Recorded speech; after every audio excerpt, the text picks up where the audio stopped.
Sekarang kita pakai lampu untuk mengganti api. Pada zaman kuno petunjuk jalan adalah api obor kecil yang dipasang di atas tiang.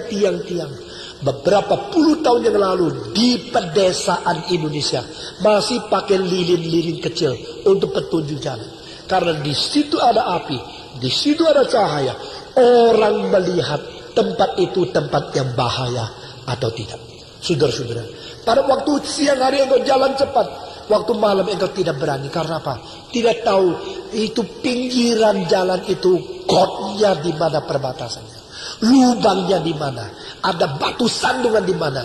Tanpa api kita akan kesandung, kita akan bahaya.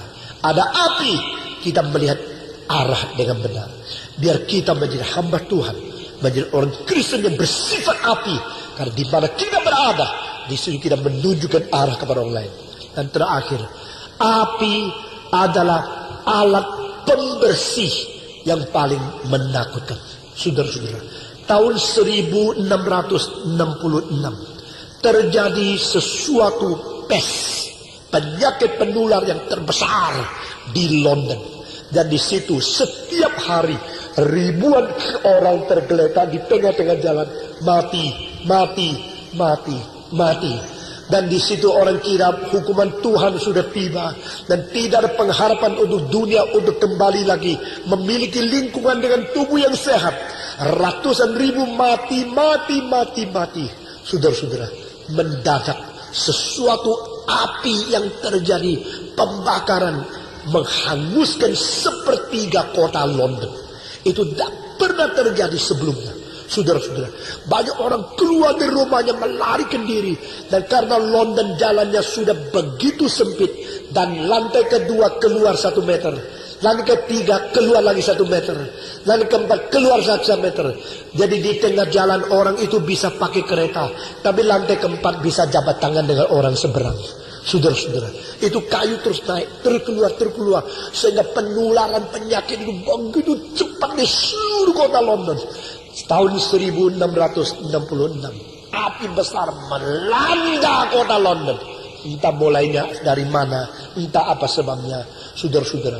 Dan banyak orang menangis karena kehilangan rumah, kehilangan tempat tinggal.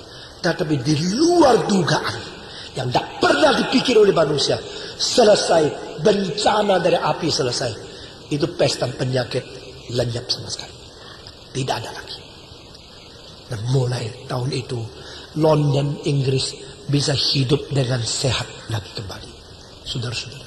Dan tahun itu juga itu satu katedral besar terbakar hangus, sehingga Christopher Wren ditunjuk untuk membuat gereja lagi, yang akhirnya sekarang berdiri di pinggir River Thames, yang ada satu gereja yang itu tingginya ada 365 feet daripada permukaan bumi. Dan itu tempat yang menjadi waktu dulu Prince Charles menikah dengan Diana di gedung itu. Christopher Wren selama satu umur hidup dia mendesain arsitektur, termasuk Greenwich yang 2 menara itu sampai sekarang. Saudara-saudara, 536 gedung yang didesain oleh dia seorang sendiri, dengan ciri khas daripada sesuatu arsitektur yang menggabungkan Roman, Bunder, dan Rokoko. Saudara-saudara sekalian, Christopher Wren menjadi salah satu yang paling besar pada zamannya. Dan kita melihat pada saat itu api telah berfungsi untuk membersihkan, untuk mensucikan, untuk mengembalikan kesehatan daripada kota London. Saudara-saudara, hamba Tuhan dijadikan Tuhan sebagai api. Di mana hamba Tuhan berada, di situ dia mau membersihkan sesuatu. Di mana hamba Tuhan berada, dia menegur dosa, dia tidak berkompromi dengan kejahatan, dan dia membersihkan semua wabah-wabah yang merusak pekerjaan Tuhan di dalam gereja. God makes his servant wind, and God makes his servant fire. Saudara-saudara, kiranya Tuhan memberkati kita, menjadikan gereja kita gereja yang ada tanda hamba Tuhan, menjadikan hamba Tuhan di sini hamba yang berapi, dan seperti angin dipakai di dalam tangan Tuhan.